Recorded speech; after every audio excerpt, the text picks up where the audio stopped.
Om Namo Bhagavate Vasudevaya.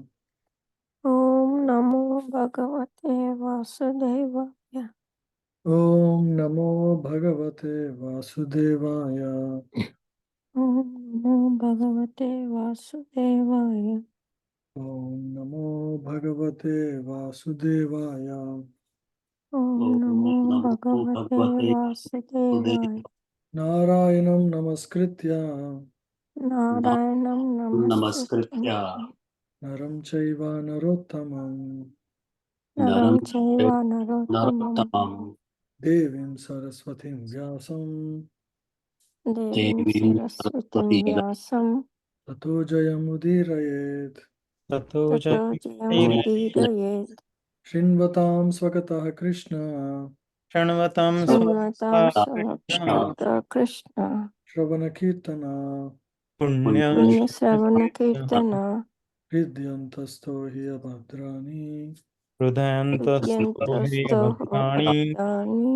dhunoti suhritsatam Vidhunoti Suhurtsata Suhatsatam.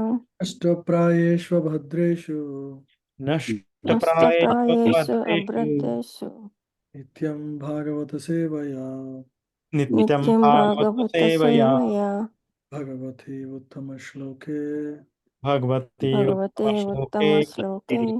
tir bhavati naistiki Bhaktir Bhaktir Bhavati Bhavati Naistaki. krishnaya vasudevaya Krishnaya Krishnaya Vasudevaya Vasudevaya. devaki nandanaya cha Devaki Devaki Nandaya Nandanaya Cha. nandagopakumaraya Nanda Gopakumaraya Loka. govindaya namo namaha. Govinda Govindaya Namo Namaha. Hare Krishna. Hare Krishna. So we are beginning the sixth chapter of Canto today. So the chapter is titled Purusha Suktha Confirmed. So this is continuation of the fifth chapter of Bhagavad Gita, where the creation is being described. The process of creation as a conversation between Lord Brahma and Narada. Lord Brahma is explaining the process of creation. So there are 6 questions by Narada Muni to Lord Brahma about creation. So he asked Yadrupam, Yadadishtanam, Yatasrishtam, Samstham, Yatparam, Yatcha. So these are the 6 questions. So the 5th chapter answered the first 3 questions. Yadrupam, what are the characteristics of this material existence? How is it created? And what is the background? What is the base for it? So that is covered in various slokas here. So Lord Narayana is the source. And so all the Karana Srishti, all the material elements are created by Lord, right? Karana Srishti and Karya Srishti. Karya Srishti is a little more detailed. Yeah. So all the Tanmatras, gross elements, 11 senses, 23 elements is Karya Srishti. So all of this is described in the, so they're all part and parcel of Virat Purusha in the material existence. So this is described in the 5th chapter. So 6th chapter will answer the remaining questions there, right? So what it depends on, how is it composed of. So furthermore details on creation, basically. So first, before that, to set some context, so this chapter is titled Purusha Sukta Confirmed. What is Purusha Sukta? Purusha Sukta is a very famous prayer from Rig Veda, one of the most prominent Vedas and the first Vedas of the 4 Vedas. It has been there in existence for a very, very long time, thousands and thousands of years. So in the Rig Veda, as you know, Vedas do not specifically call out who the Purusha is. It describes Sahasra Sirsha Purusha like that. So the supreme, the supreme absolute truth has thousands of eyes, thousands of heads, thousands of hands, but it doesn't tell who that Purusha is. So even if you go today to any South India temples, whether it is Vishnu temple or Lord Shiva temple or even Ganesh temple, the same prayer is sung, Purusha Suktha, same prayer, and everybody has an understanding of who's the Purusha is. Right? It's open to interpretation because there is no specific mention of who that Purusha is. So some people consider it is Lord Shiva, and some the Vishnu temples consider it as Lord Vishnu. But here, so what solves the riddle is the Puranas. So when Adi Shankara preached, he was primarily focused everything on Vedas, Upanishads, but he would never touch Puranas. He would never explain Puranas, give purports to Puranas. So it was, it became the duty of Vaishnava Acharyas later after Adi Shankara to explain the purpose of Puranas. Purana is not just a old history. Purana also means it's something that completes the story. Purna, it is something that completes the story. So Vedas are supposed to be complete. But if Vedas are not clearly specifying who the person is, that is specified in Puranas. That is how the Acharyas of various Vaishnava Sampradayas have put forward. And they had the duty of explaining not just Puranas, but also bringing the convergence between the Vedas, the Upanishads, where there is no specification of the Purusha, and correlating that with the Puranas, saying that actually Puranas and Vedas. So what Adi Shankara did was, he would say that Puranas are secondary and they are not necessarily correct. But that is all wrong because Puranas were given by the same person who has given Vedas. Vyasadev. So it cannot be true that Puranas are wrong and Vedas and Upanishads are correct. They are complementary, not contradictory.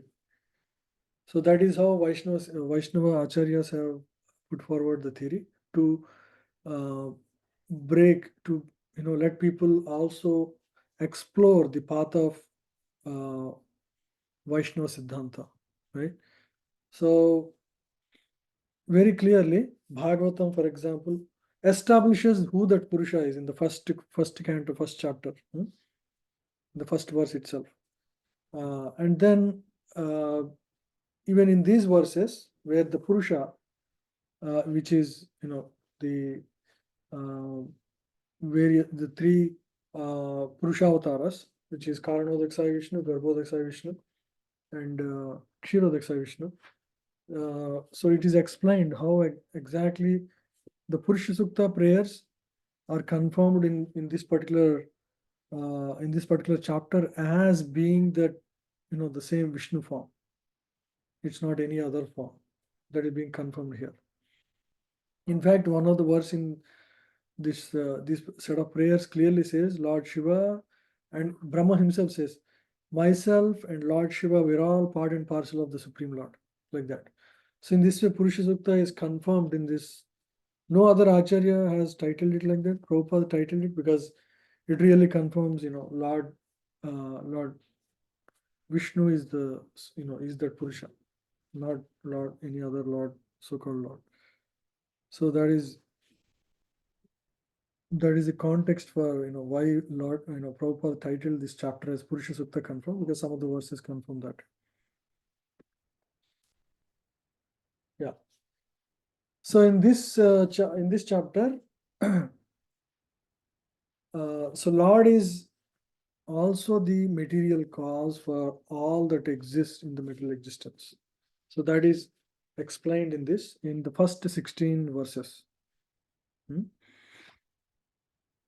So it is the limbs of the Lord Garbhodakshaya Vishnu. Garbhodakshaya Vishnu now entered the universe to give life to the material universe. Is just material that was created by Karanodaksa Vishnu. Now, Lord expands himself into Garbhodaksa Vishnu and enters into each of the universe, which is just, material elements, to give life to the material elements. And further creation happens, right? So this is Garbhodaksa Vishnu, and he is not the universal form of the Lord. The universal form, which is the material form, right? So, which is the structure of the 14 planetary systems. It is different. So universal form is different. Garbhodaksa Vishnu is different. Garbhodaksa Vishnu is the source of the, or is the one that you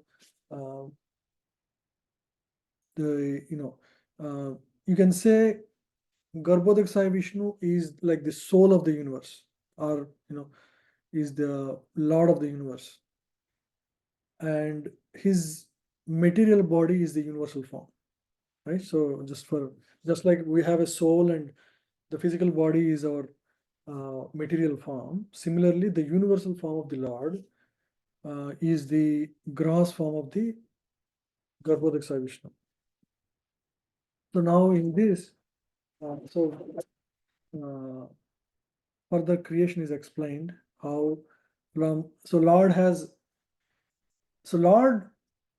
is 100% spiritual, but from the Lord's body also has it's not spiritual sense organs, right? Subtle sense organ and gross sense organ, right? So from each of those sense organ means the nose, ears, all the jnanendriyas, right? So from those organs, the material elements are formed, right? So the tanmatras and elements. So elements are the 5 elements, right? 5 elements are air, water, earth, space. What else? Fire. Fire. Yeah. So these 5 elements. And tanmatra means the subtle organ, right? For eye is the gross organ. The sight is the subtle organ. Tanmatra is sight. Hearing is the tanmatra of ear. What is that? And taste is the tanmatra of tongue. Tongue is the gross organ. Sometimes your gross organ may look the same. It's all healthy, but you may not have taste because you have jaundice. It means the subtle organ is not, the sense of taste is not there, right? So you need both subtle and gross organ to taste or see. This eye is just like a camera. It's a device. It's a physical organ. It takes the light. But the one which really operates your vision is this sight, which is this tanmatra. So that just for understanding. So we discussed this last week in the brief. I'm just explaining what is a tanmatra, right? So these tanmatras and the gross elements are actually coming from the subtle sense organ of the Supreme Lord, Garbhodaksa Vishnu, right? So one more concept to understand is, so we know that spirit is opposite of matter. Matter means our body is material, right? So we have senses, we have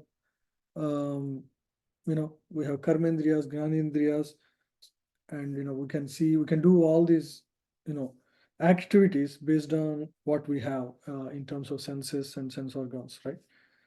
So similarly, when the spirit, when you consider spirit is a small minute particle, one may think that, oh, spirit must be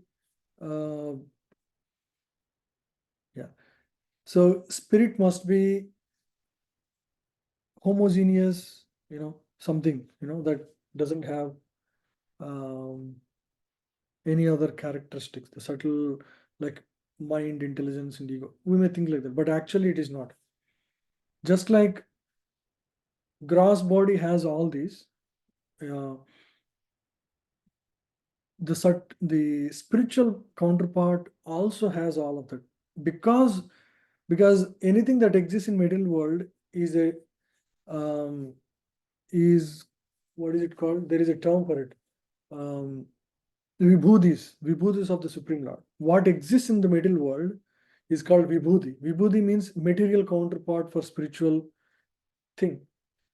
So the only difference between what exists in the material world and what exists in spiritual world is the thing that exists in material world is Jada. And the one Jada Shakti, and the one that exists in the um, in the spiritual world is called Chit Shakti. That's the so all the material elements that we have in the material world, they are characterized by Jada, right? But in the spiritual world, the same thing has Chit, consciousness. That's the difference. So just to understand, in the material world, when you say something is lifeless, the material is lifeless, you know, right? There is no chit or consciousness in the matter that we see in the material world. What does that mean? So it means that it is lifeless. For example, so in the descriptions of Lord Krishna's pastimes, it is described sometimes when Lord Krishna was walking in the forest of Vrindavan on the pebbles and rocks, the pebbles would turn, even if it is very sunny summer, because when Lord Krishna is there, it is completely spiritual. The pebbles would turn very. It's not hot. It is in a very pleasant condition of temperature. The sun is also not hot when Lord Krishna was here in the middle realm. So, because when Lord was there, the material matter around him was acting spiritually. So that is the difference between matter and spirit. So everything that exists in the material world also exists in the spiritual world. The only difference is it has chit, means consciousness, in the spiritual world. In the material world, there is no consciousness. It means in the spiritual world, it is expressive. Everything is expressive. It has Sat, Chit, Ananda characteristics. There are everything that you see in the middle world has the counterpart in the spiritual world. In fact, because everything that exists in the middle world is like a shadow reflection, its counterpart in the spiritual world is the real thing. Okay, so that is one concept we should understand very clearly. So now let's go to with this understanding, it will become easy now to read, right?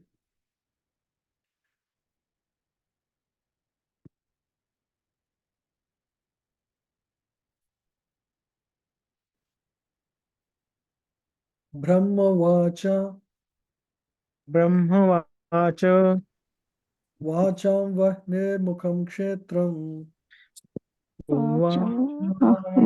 Mukam Kshetram Chandrasam Saptadhatava चित्रसां छन्दसा सप्तधातव Havyakavyamritananam हव्यकव्यामृतान्नं Kavyamritanam Jihva Sarva Rasasya Cha.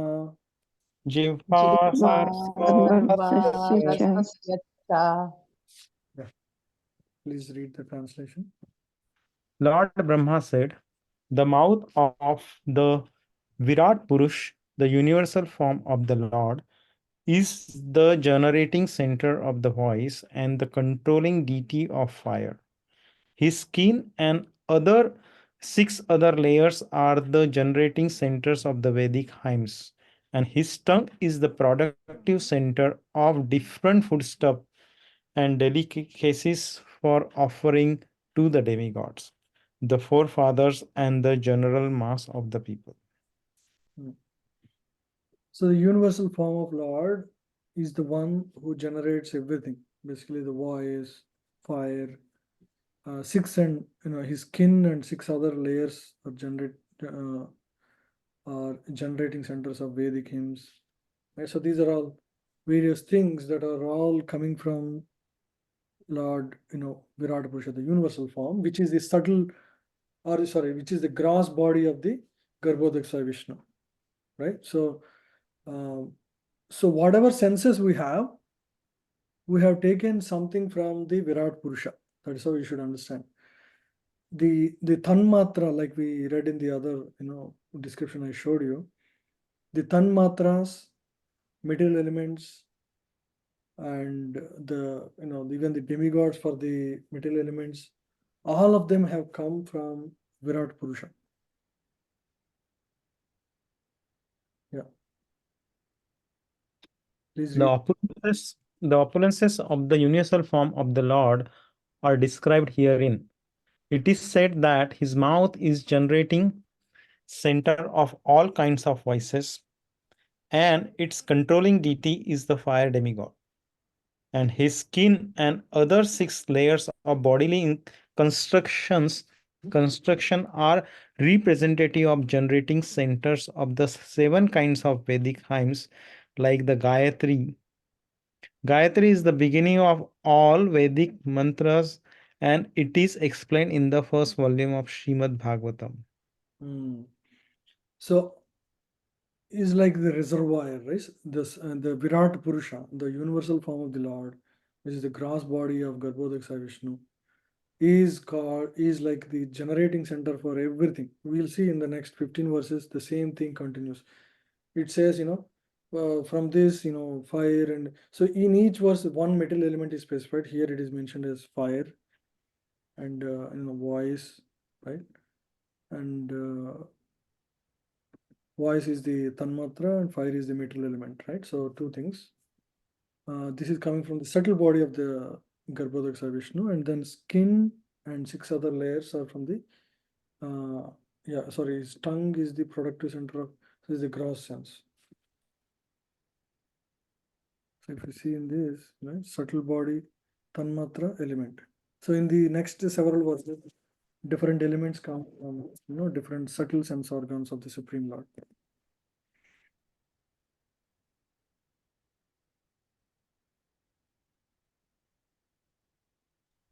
The material voice, or the energy of taking in foodstuff, is generated originally from the Lord. Such actions are but perverted reflection of the original reservoirs. The transcendental situation is not without spiritual variegatedness. In the spiritual world, all the perverted form of the material variegatedness are fully represented in their original spiritual identity. The only difference is that material activities are contaminated by the 3 modes of material nature, whereas potency of the spiritual world are all pure because they are engaged in the unalloyed transcendental devotional service of the Lord. In the spiritual world, the Lord is sublime enjoyer of everything, and the living entity there are all engaged in his transcendental loving service without any contamination of the modes of the material nature. The activities in the spiritual world are without any of the difficulties of the material world. But there is no question of impersonal voidness on the spiritual platform as suggested by the impersonalist. So this is what, again, the same theme that we discussed. So whatever is there in the spiritual world is Chit Vastu. The same thing in the material world is Jada Vastu. The element of earth is there here in the material world. The element of earth is also there in the spiritual world. The only difference is it is Chit Vastu, and here it is Jada Vastu. It has no consciousness. So spiritual variety is there. If material variety is there, why wouldn't there be spiritual variety? That's as simple as that. If material world has varieties of food, varieties of everything, why wouldn't spiritual world, which is so what you see here is a shadow. So there it is spiritual. That's the only difference. So, Prabhu, Then a spiritual form is based on the spiritual elements, just like material elements, Yeah. like fire, earth, something they will have some spiritual. Spiritual material, yeah, spiritual elements, you can say. Yeah, Okay. called So, chit vastus. material body, like all the materials is coming from Garbhodakshai Vishnu for our material creation. Is that correct? Or Yeah, all the is material it elements are coming from the body of Garbhodaksa Vishnu. Yeah, his now? But the creation is done by Brahmaji, or I'm still trying to connect the dots. creation by Brahmaji is after all the elements are given to him. Hmm. So he will do just populating different bodies of the. When it comes to individual bodies and species of life, he will. Hmm.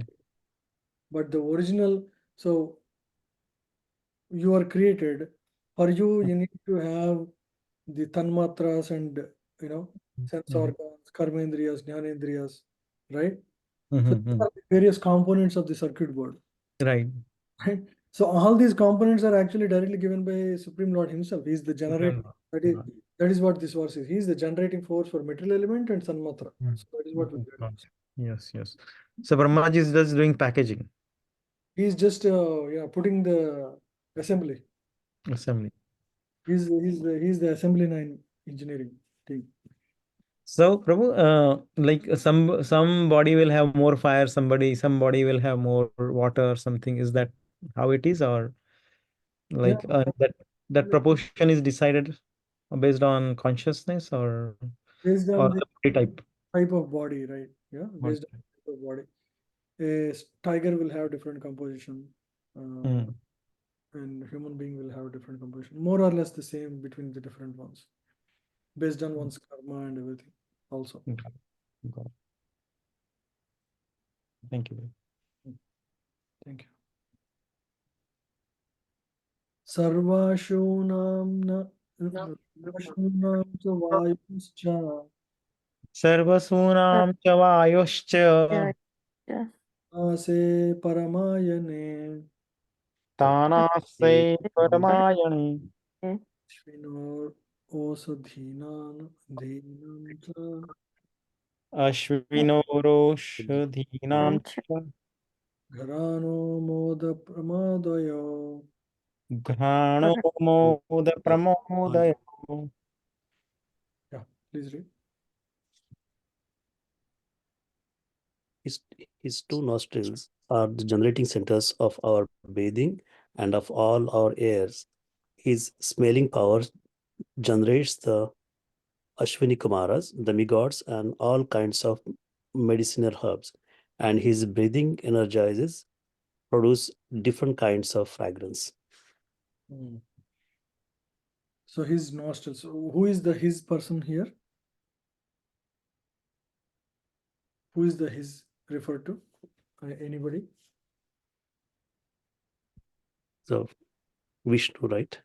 Yeah, Vishnu. Which Vishnu? Garbhodakshaya. So everything is.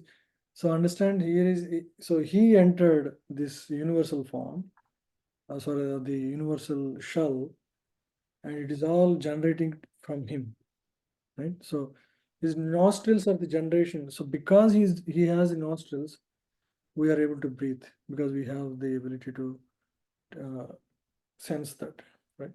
So he's generating centers of our breathing and all our airs, all other airs.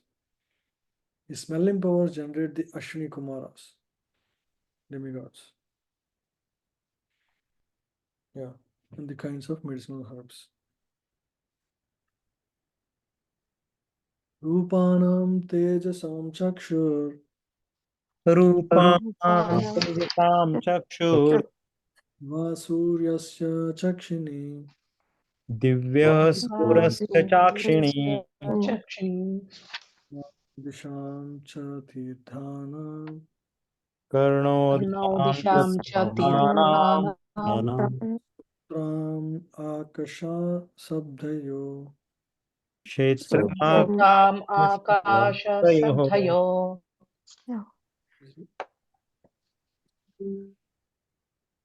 It's Eyes are the generating centers of all kinds of forms, and they glitter and illuminate. His eyeballs are like the sun and the heavenly planets. His ears hear from all sides and are receptacles for all the Vedas, and his sense of hearing is the generating center of the sky and all kinds of sound. Yeah. So again, from his gross body and subtle body, things are coming in, right? So you see here. So every verse has the same thing. From his subtle body comes one tanmatra, which is the subtle subtle jnanendriya, you can say, right? For eyes, eye is the gross sense. Sight is the tanmatra, or the subtle gross, subtle, you can say jnanendriya, subtle jnanendriya. And one material element. One of the material element is one of the 5 elements, right? Earth, air, water, ether, fire. And from his gross sense organ, it doesn't, when you say gross, it's not physically gross, like we consider. Lord is 100% spiritual, right? His subtle body is also spiritual, his gross body is also spiritual, okay? Only when his vibhudis come into material existence, they become gross, right? Just for the material creation part, right? So from the gross body comes the sense devata, the sense that is discussed here, and it's also that forms the subtle sense organ of Virat Purusha, because Virat Purusha, as we discussed, is like the gross manifestation body of the Garbhodaksa Vishnu.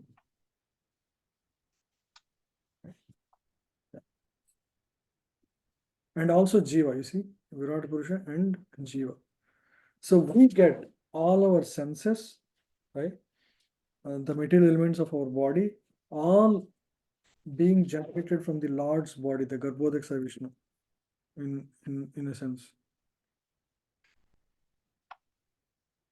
Yeah.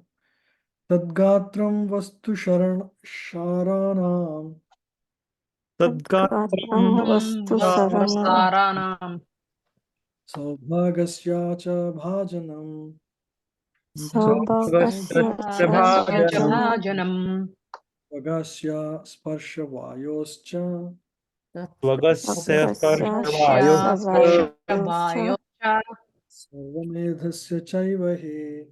Sarvamedhasya Sarvamedhasya chaivahi. chaivachi. Shaivahi. His His body. bodily surface is Yeah, go ahead, Mataji, please. His bodily surface bo- is Yeah, Krishnaveni Mataji, go ahead. Yeah. his bodily surface is the breeding ground for the active principles of everything and for all kinds of auspicious opportunities. His skin, like the moving air, is the generating center for all kinds of sense of touch and is the place for performing all kinds of sacrifice. Yeah. So again, his refers to Garbhodaksa Vishnu here. So everything is capitalized here. Just to clarify, it is all refers to Garbhodaksa Vishnu. So in each of these description, one gross element, one tanmatra, one sense devata, and the subtle sense organ of Virat Purusha is described, right? So here it is the sight that is described, right? His eyes is the gross sense. For example, his gross sense, right? From which sense devata and organ of Virat Purusha. The sense organ is the skin. No, sorry. Eye means the gross form is the sight. No, tanmatra is the sight. His eyeballs are like the sun. So it's here it is said, the sun is the demigod, but it's mentioned as, the eyeballs of the sun, right? And it's referred little differently, but I found that most of them have this explanation, right? Subtle body gives a tanmatra and element, gross body gives sense devata and subtle sense organ of the Virat Purusha. Yeah. Okay.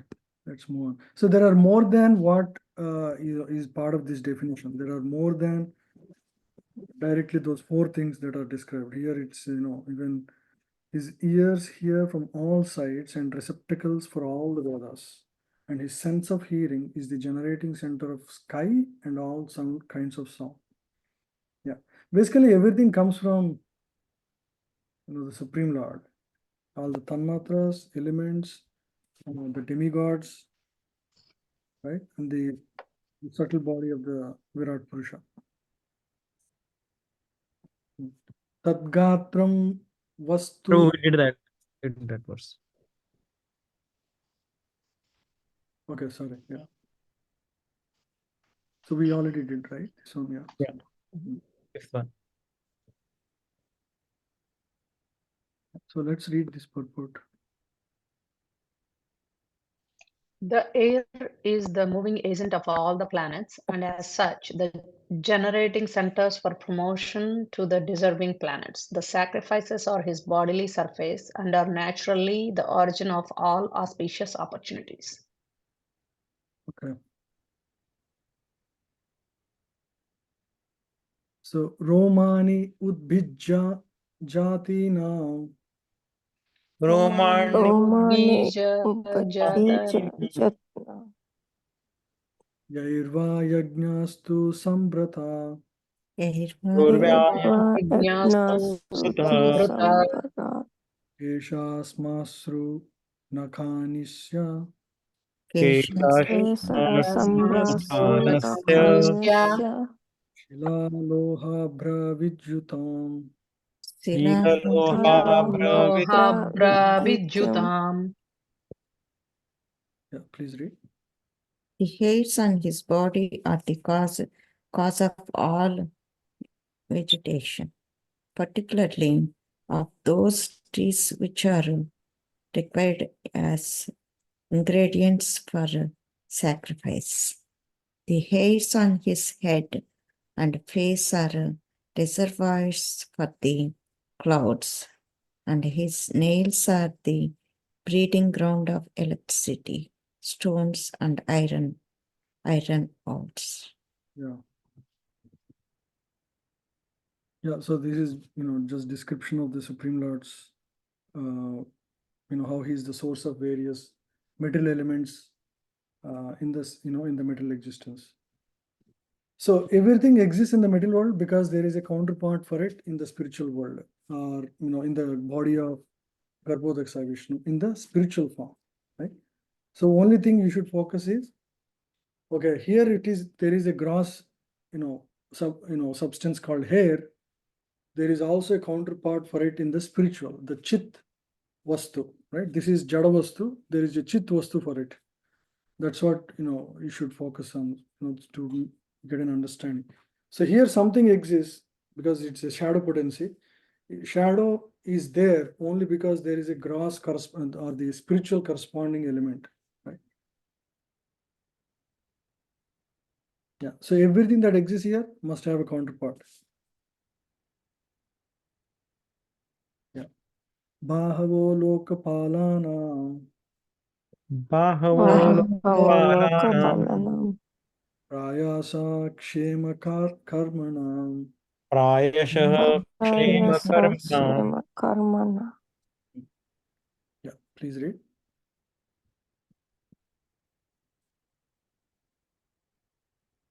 The Lord's arms are the productive fields of the great demigods and other leaders of the living entities who protect the general mass.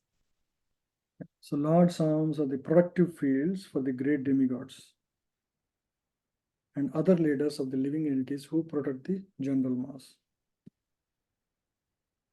Yeah, there is nothing much to explain here. Yeah, go ahead.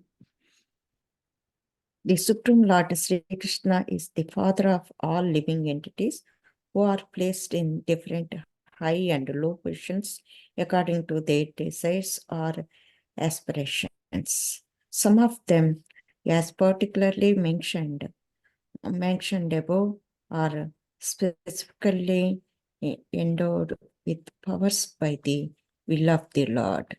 A sane person must know for certain that a living being, however powerful he may be, is neither absolute nor independent. All living beings must accept the origin of their specific power as mentioned in this verse. Yeah. So demigods are the in charges for various aspects for the governance arranged by the Supreme Lord. So that's the summary of this. So demigod is a position, Prabhuji, right? Or it is a Yeah. like or is a demigod bodies comes from Krishna's say like Garvo Dakshai Vishnu's all this quality. Like every manvantara it changes. So So there are 14 manvantras in the day of Brahma. right. So they change. Yeah, it's a position based on one's qualification. Mm-hmm. But they are pretty much like jivas only. Mm-hmm. They are reliable people who Lord takes them as in charge, right? Based Yes, on yes. the evolution of their consciousness. Got it. That's good. Yeah, because for example, Yamaraj is supposed to be the Department of Justice in the universal affairs, right? You suppose Yamaraj is, for example, is Mm-hmm. somebody who takes pleasure in giving punishment to others. Mm-hmm. It's not appropriate. So he keeps the most reliable devotee there. Yamaraj is one of the Mahajanas. He knows the path of religion. Yes. So he is given that position. Yes. Okay. So He's qualified for, right? He doesn't take joy. Durgama, she's supposed to punish people. If mm-hmm. for some reason she's a little bit sadistic, you can imagine the punishment we receive, right? For all violations we do. So, Yes. but she is very sad for, she treats us as children and, is very sad to punish us, but still she has to perform her duty like that. So demigod gods are mostly the devotees of the Lord, right? Or all mostly devotees, right? Just like Bali Maharaj is now becoming an ex-Indra. Maybe they may not be pure devotees, Got but it. within jail there could be some people who the jailers keep them as in charge of others, right? They're like more reliable than the others, but they are still in the middle world. Not Yes. everyone is a pure devotee. Some of them are pure devotees. Mahajanas are all pure devotees, and they are Yes. there as just to serve the Lord, right? Yes. But many of them are mixed devotees like Indra and others. But Prabhu, Bali Maharaj is one of the Mahajan, so he will supposed to take the next Manvantara, the position of Indra. Yeah, Indra is a post, right? Current Indra is Purandara, Purandara. I see. right? And he's not a pure devotee. I don't think so. Mm. Because we know 5,000 years back he made a lot of mistakes, right? So, Yes. but there are if Bali Maharaj becomes the next Indra, he'll be a pure devotee. Right. Got it, Prabhu. Thank you.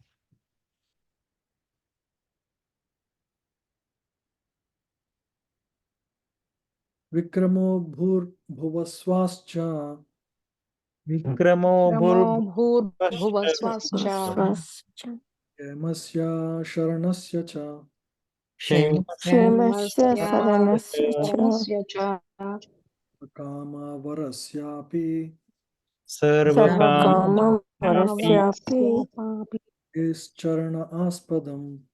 Hare Hare Sharna. charana aspadam. Yeah. So please read. Thus, the forward step of the Lord are the shelter of the upper, lower, and heavenly planets, as well as for all that we need. His lotus feet serve as protection from all kinds of fear. Yeah. So Lord's lotus feet is gives all kinds of protection from fears.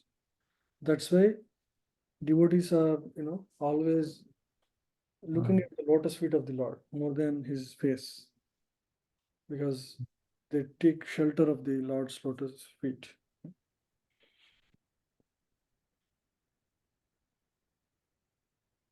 Yeah, please For read.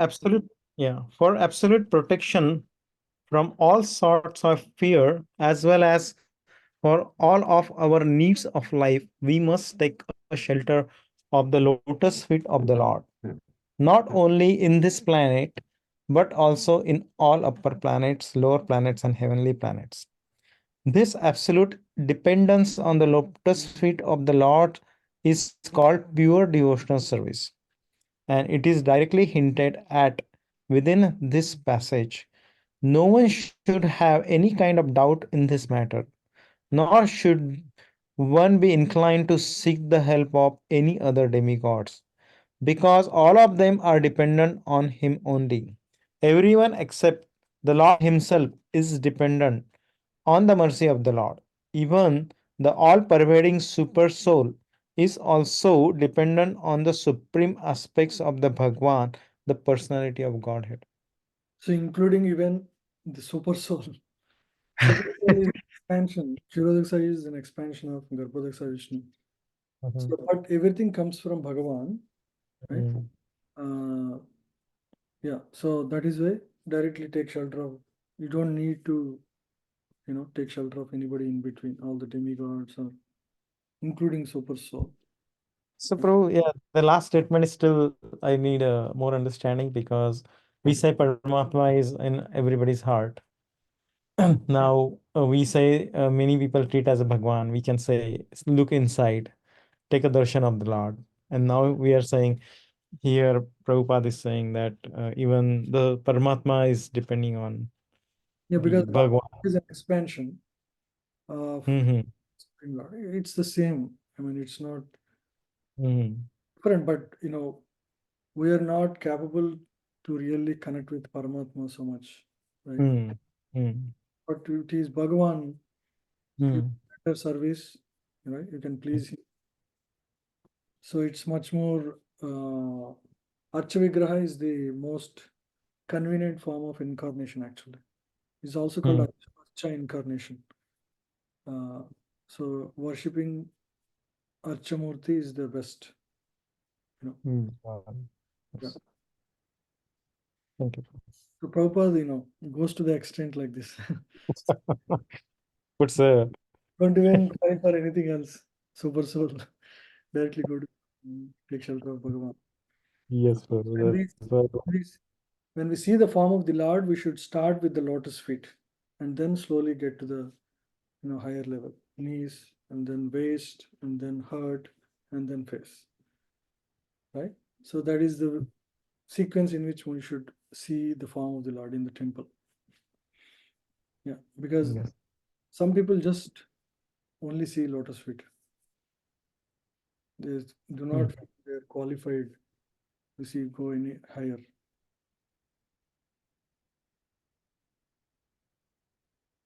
Apam viryasya sargasya Apam Om Veeras Vedasya Sarvasya janyasya prajapate Parjanyasya Parjnanasya Prajapate Prajapate pumshah srishna upastastu Pumsa Sa Shishna Sushna Vastu Upastastu Jachananda nivritre. Prati Prajatyananda Ananda Nivrite. Nivrute. Yeah, please read. From the Lord's genitals originate water, semen, generatives, rains, and the procreators. His genitals are the cause of a pleasure that counteracts the distress of begetting. Yeah, you can read these two lines. The genitals are the pleasure of begetting, counteracts the distress of family encumbrances. One should cease to generate altogether if they were not, by the grace of the Lord, a coating, a pleasure-giving substance on the surface of the generative organs. Yeah. So there is some kind of a pleasure that is part of this whole process, only so that after doing that, one would take the responsibility for what he has done, right? So the whole pleasure was given so that he takes the responsibility after that. But if somebody is doing without actually taking the responsibility, that is actually against the universal laws. Ayuryamasya mitrasya Payuryamस्य mitrasya Yeah. parimokshasya narada parimokshasya Parimokshasya narada Uh, ya nirriter mrichur hinsaya nrittimritya Return cure. gudam smita. yasya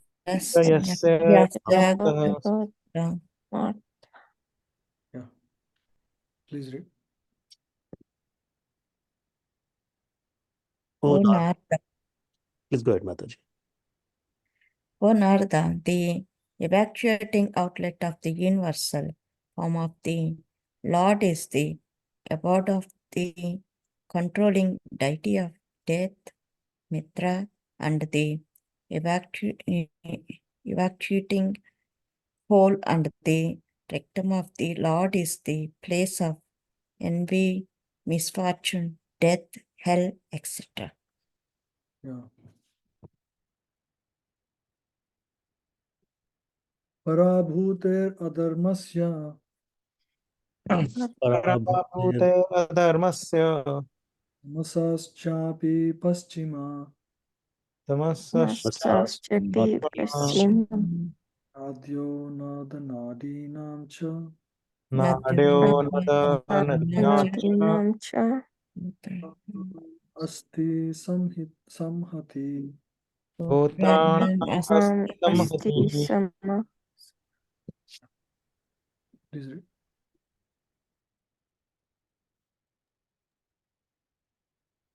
Facts. The back of Lord is a place of all kinds of frustrations and ignorance, as well as for immortality. From his vein flow the great rivers and rivulets, and on his bones are the stacked the great mountains. Yeah.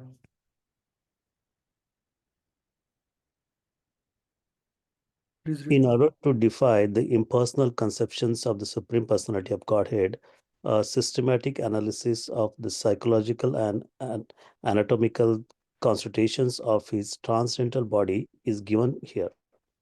It is clear from the available description of the body of the Lord, his universal form, that the form of the Lord is distinct from the form of ordinary mundane conceptions. Go ahead. Ignorance, in case he is never a formless void. Ignorance is the back of the Lord, and therefore the ignorance of the less intelligent class of the main is also not separate from his bodily conception.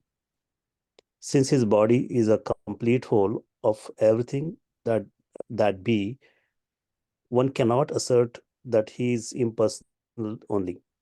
On the contrary, the perfect description of the Lord holds that he is both impersonal and personal stimulus simultaneously. The personality of Godhead is the original feature of the Lord, and his impersonal emanation is but the reflection of his transcendental body. Those who are fortunate enough to have the view of the Lord from the front can realize his personal features, whereas those who are frustrated and are thus kept on the ignorant side of the Lord, or, in other words, those who have the view of the Lord, but are ignorant of his personality, are thus kept on the ignorant side of the Lord. Those who are frustrated and are thus kept on the ignorant side of the Lord, or, in other words, those who have the view of the Lord, but are ignorant of his personality, from the back realizes him as his impersonal features.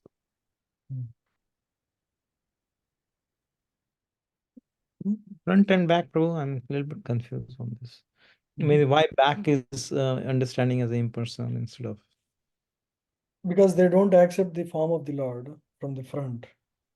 So they only look the partial form of the Lord, which is the impersonal form of the Lord, right? So that's why it's called back.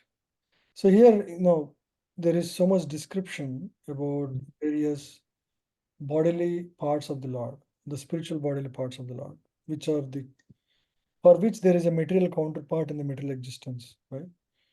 So from his veins flow the great rivers and rivulets, and on his bones are stacked the great mountains. So everything that exists here has to be seen as being transcendental. Everything, even matter, is coming from Supreme Lord. That is the vision we should develop. Everything is part and parcel of the Lord. So everything is auspicious. Everything is, divine in material existence, because everything is part of the form of the Lord, right? So here, because the impersonalists do not understand the form of the Lord, and they do not accept that Lord. We have feelings. We have, love. We have, gratitude. These feelings we have. The impersonalists accept that Lord doesn't have that. If we are tin part who have come from the Supreme Lord, if we have all these feelings and various qualities, how would Lord not have from whom we came? He should have everything in absolute terms, correct? Yeah. Uh, it's not about more about form; it's about personal attributes. So those personal attributes must be there for Lord. Here, specifically various things that we described that exist in the material world as being coming from the Lord. So, Lord, in the spiritual realm, there should be the chitvastus for all of this, right? Yes. Yeah. Dhanashree, you have some question?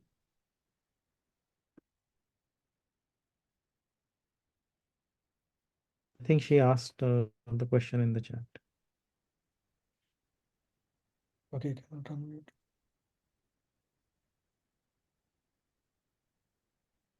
Context of Rishikesha. Can you explain this content in the context of the Rishikesh? I think she Which, okay. So, couple Lord, of words. controller of the senses in that sense. Yeah. So, yeah, because everything comes from the Lord, and He is the main controller of everything. Even though we think that we can use our senses and the way we want, but we are minute controllers, right? For example, in your home, there is a switch to switch on the light and switch off the light. There is a button for it. You can control, whenever you want to switch it on, switch it off.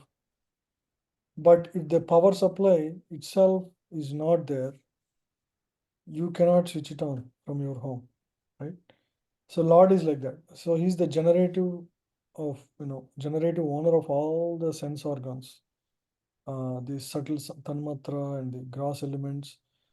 So He is the real controller. He is like the electricity generator, right? So He has the greater control on everything. This, right? Some people have eyes, but they can't see. They appear to hear. We see like some people are born deaf. What is happening with their ears? They appear to have gross ears like everybody else, but their tanmatra is missing. The subtle hearing is the tanmatra. So everything has both gross and subtle element, and even if the subtle element is more controlled by the Supreme Lord based on one's karma, right? So if that is not there, then one cannot hear whether he has ears or not, physical ears or not. The physical ear is only a device, right? The indriya. So I don't know if I answered that. So I think, Prabhu, I think one of the aspect, I think Mataji maybe also, she also asked one more question. Does that So- mean that in our body, Garbhodaksa Vishnu is Rishikesha? So within our body is the expansion of Garbhodaksa in the form of Kshirodaksa Vishnu. He is the Rishikesha. Yes, he is the controller. Yes.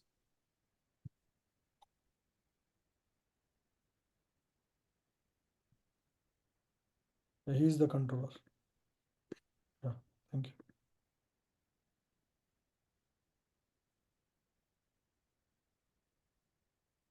Avyakta rasa sindhuna Avyakta rasa sindhunam No. bhutanam nidanasya cha bhutanam nidhanasya cha viditam pumso udaram viditam pumso hridayam manasa padam. hridayam manasah padam. The impersonal feature of the Lord is the abode of great oceans, and his belly is the resting place for the materially inherited living entities. His heart is the abode of the subtle material bodies of living being. Thus it is known by the intelligent class of men. Okay. So the impersonal feature of the Lord, which is the the Brahman part of it, is the abode of great oceans. Oceans have unlimited, water, right? So that is mentioned as the impersonal feature of the Lord. And his belly is the resting place for the materially annihilated living entities.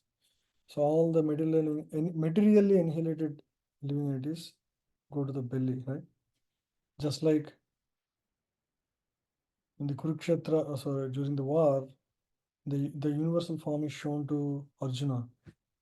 And in that universal form, Arjuna saw the bodies of Duryodhana, Karna, Shakuni, they're all, at a great speed running into the mouth and getting hit their heads to the teeth of the Lord, right? And dying getting into the belly of the Lord and dying. So that's how it is mentioned here. Right? So belly is the resting place for all materially annihilated living entities. His heart is the abode of subtle material bodies of living entities. Yeah. So all the subtle bodies. So everything basically comes from various parts of the Supreme Lord.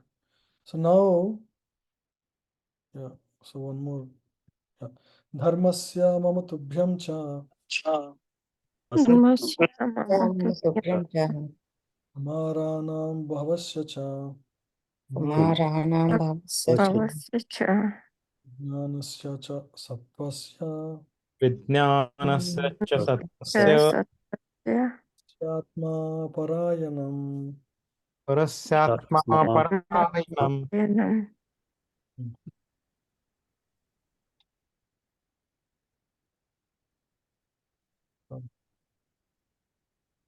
Go ahead. Also, the consciousness of the great personality is the abode of religious principles. Mine, which is Brahma, yours, Narada, and those of the four bachelors, Sanaka, Sanatana, Sanatkumara, and Sanandana.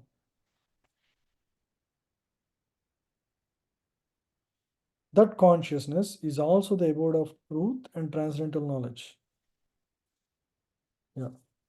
So, Garbhodaksa Vishnu's consciousness is the abode of religious principles, and that constitutes these personalities, right? And that consciousness is also the abode of truth and transcendental knowledge, because these are pure devotees. The four Kumaras, Brahma and Narada, they're all pure devotees.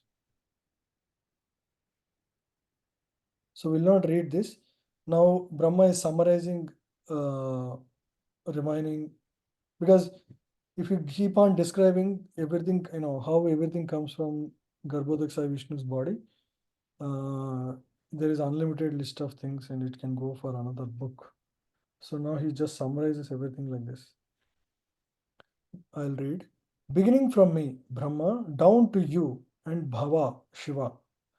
So basically he's saying everybody is, is sheltered under the Supreme Lord.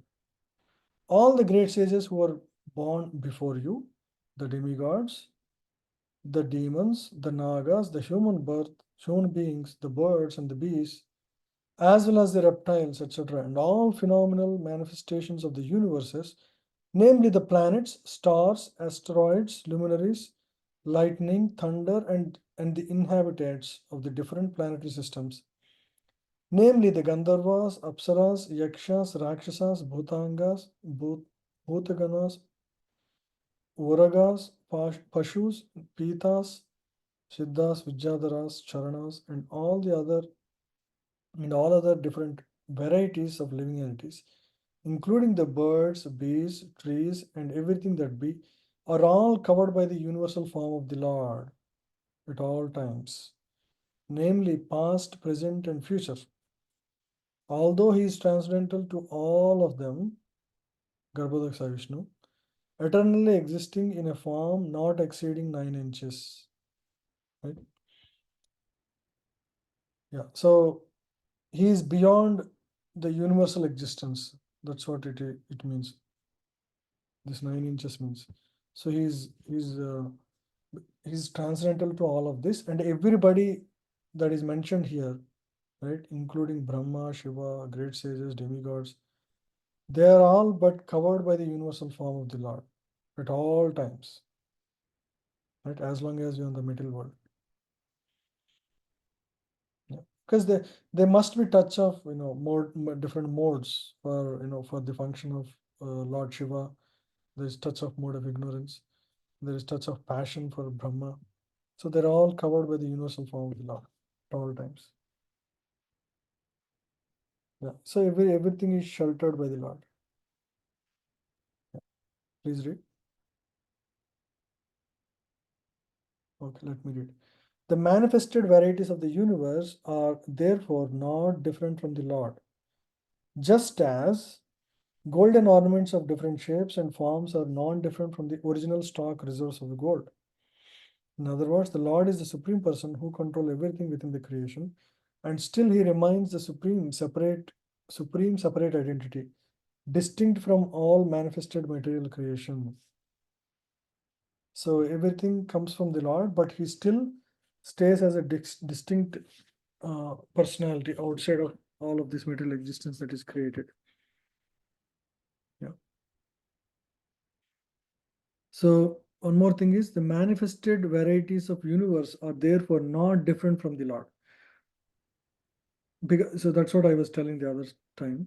So everything that comes from the Lord, even though it is jada, for example, the material, the material elements and the tanmatras, etc., but still they're coming from the Lord.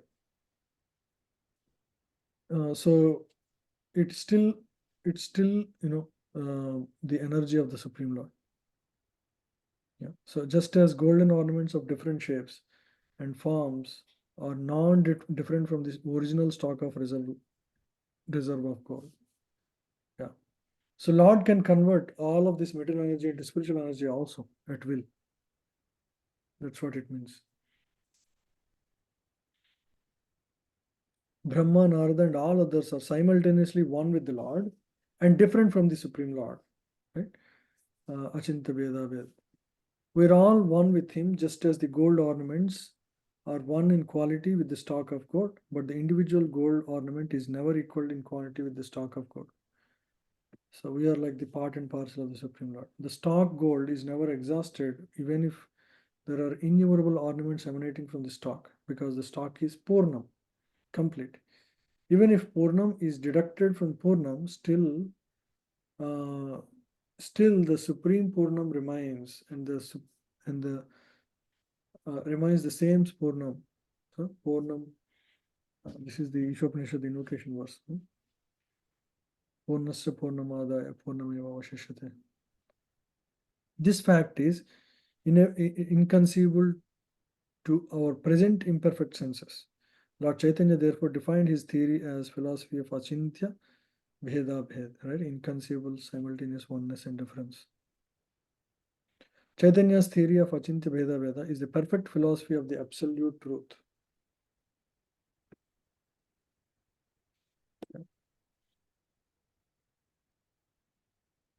Because generally either Advaita cannot explain the personal qualities of the Supreme Lord, right? It doesn't explain.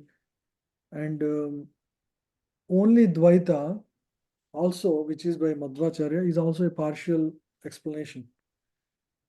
Because there he clearly differentiate between Jiva and Lord, right? But he doesn't see the qualitative oneness of the Jiva with the Lord. So even that is not the perfect philosophy. Achintya Bheda Bhed is the correct explanation of the absolute truth. Because there are verses that describe, qualitative oneness of Jiva with the Supreme Lord.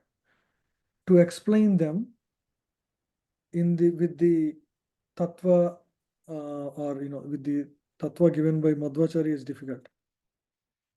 Similarly, Puranas talk about the Supreme Lord in many ways and his qualities and his greatness. And Advaita philosophy fails to explain them. The only philosophy that explains everything in proper terms is Achintya Bheda Bhed, right? Simultaneous oneness and difference between the Jiva and the Supreme Lord. Yeah. So this is the last verse. We'll finish this. Swadishvana Pratapan Prano Swadhisyanam pratapam pranam No. Ischa Pratapachyatso Bahishcha Mahitya pratapatya Evam Virajam Pratapams evam virasham pratapam Tapati Antar Bahih Puman. Tapate Ate antar bahihuman. Please read. The sun illuminates both internally and externally by expanding his radiation. Similarly, the Supreme Personality of Godhead, by expanding his universal form, maintains everything in the creation both internally and externally. Yeah.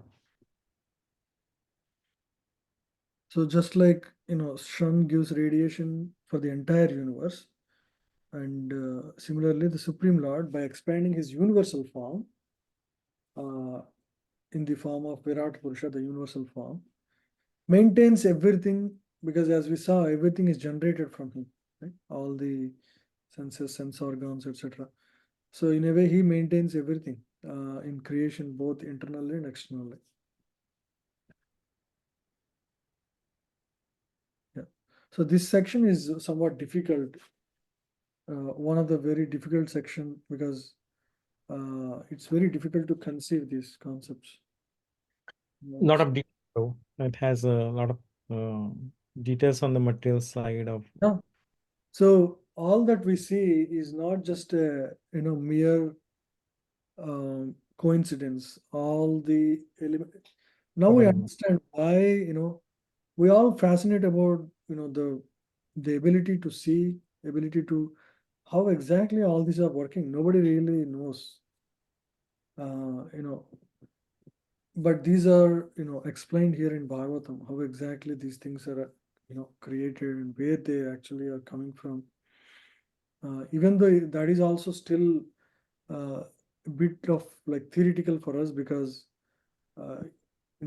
we are not very, very spiritually evolved to understand that, right? So these verses, it says, I am the resting place, and I'm the generating force for all the tanmatras, etc. But how do we realize that, right? It's very difficult. But we just accept our Acharya's explanations. But I would say this is one of the toughest section. We went through it somehow. Yes. Yeah. Thank I had a question on the 11th one. Hmm? In the 11th verse, Mhm.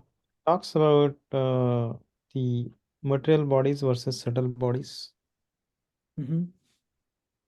So I want to understand what is a subtle body means. Subtle material bodies of living beings. His This heart, like, yeah, his heart is the abode for the subtle material bodies of the living beings. material body, the subtle jiva has both subtle body and gross body, right? The subtle Mhm. body is the mind, intelligence, and ego, material ego, material intelligence, material ego, and material mind. Mhm, mhm. So that all is sheltered under his heart. That's what it means. Oh, so things are divided. Like if one leaves the body at the end of the Brahma's day, then it goes back to the Garbhodaksha Vishnu. So then everything is separated apart, like Everything is material body. separated and they're all stored in various parts. That's what this verse seems to. It's like if you manufacture a car, there are so many moving parts, hundreds of moving parts. Each of them have their own slot where they are present, for future use. This is the the most complicated industry or machinery ever Yeah, known. the industry of imagine how I was just I was in a university class yesterday. We were just discussing how well the body is designed. Look at our face, right? The hair in the eyebrows grows only Yes. limited. It doesn't grow. If suppose if it grows like hair on the head, right? It grows. Imagine, you can't even read. That's right. It is such great design in our, and then your eyes are right in front, your Mm, nose. Oh, for example, you see a gulab jamun, right? You mm, first see whether it is in good quality, right? Just by seeing, you can figure out something is good or bad. You will throw it mhm, if it is bad. Once you see it, then with your nose you can smell it if it is good or bad, mhm, mhm, and then you pop it and you taste it in the tongue, right? So everything is arranged so well. Suppose mhm. your eyes are in the front, nose is in the back, mouth is on the left side. So imagine, so there is such great design in the face, Yes, Prabhuji. and there is Yes. aesthetic, there is beauty, and there is so many things with, Yeah. and there is great design. You measure your elbow with the total hand size. Mm, There is a fraction that it follows for every bodies, every hand. So not only just hand, the lot of body parts have a mm, fixed proportion. mm, That fixed proportion is called Fibonacci constant, 1.615. That's the, mm. if you make Fibonacci numbers, the ratio between any two numbers, adjacent numbers, is that Yes. 1.615. That's the Fibonacci ratio. And this design is not just found in human bodies, it's everywhere in universe. You can see there is a clear design everywhere. Yeah, yeah. Probably this design is by Lord Brahma. It's because this is physical bodies, right? So that is the Right. next level of creation. But Right. he has a clear design in everything it's done. And the ocean waves have this, this Fibonacci constant ratio. Everywhere in nature, wherever there is, the spiral form, there is this Mm, Fibonacci ratio. that's true. So, Prabhu, from this verse, what I understand is, after end of the Brahma day, then all the living entities, the compressed form of the living entities, as well as the subtle bodies, goes to the Garbhodaksha Vishnu in belly and heart. Here it exactly tells which part goes where. So There, the right? subtle part, metal elements go back to his heart, right? And And his belly is the the resting place for living all en- the rest of the material elements. When you say yeah, living entity or material elements. I thought material elements are different than living entities. sorry, correct, yeah, the soul, yeah, the jivas, right? Because in the night time of Brahma, the jivas are resting in the body of the Supreme Lord. Yeah, so this is actually the soul. So this only happens in the complete destruction or partial destruction, or Anytime they need a shelter, they go back there. God. Okay. Makes sense. So, but you can see there is detail here. Detail cannot be written without, okay, let me throw some words here, right? So this is Brahma who knows how the creation actually happened through his meditation. So he is Yeah. giving all this knowledge to us. Yes. So this is the exact equation that is happening there. Yes. So which scientist can explain this level of detail, right? Yes. The real, the basic problem with science is they don't understand consciousness.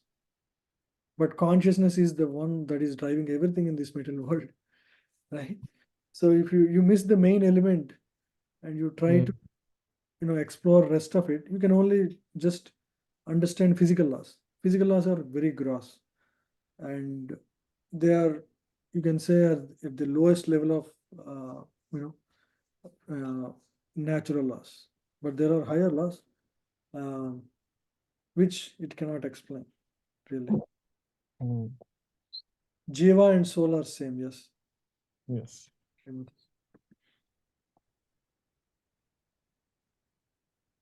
Thank you, Prabhu. Okay, thank you so much, everyone. Today we spent a lot of time, but this is a little complicated subject. If you don't understand, even I am not 100% clear about everything, okay? Because I read like so many times, but still it's not absolutely clear. Try to explain in the way I could understand. Mataji is asking Jiva and Nitya Parshad. What is the difference? Jiva and Nitya Parshad. What is that, Mataji? Nitya Parshad means? Badhya and Nitya. Nitya Mukta. Yeah. So I don't know about that actually. I can check. Okay. Thank you very much. Hare Krishna. Hare Krishna. Hare Thank you, Prabhu. Hare. Krishna. Hare Krishna. Hare Krishna.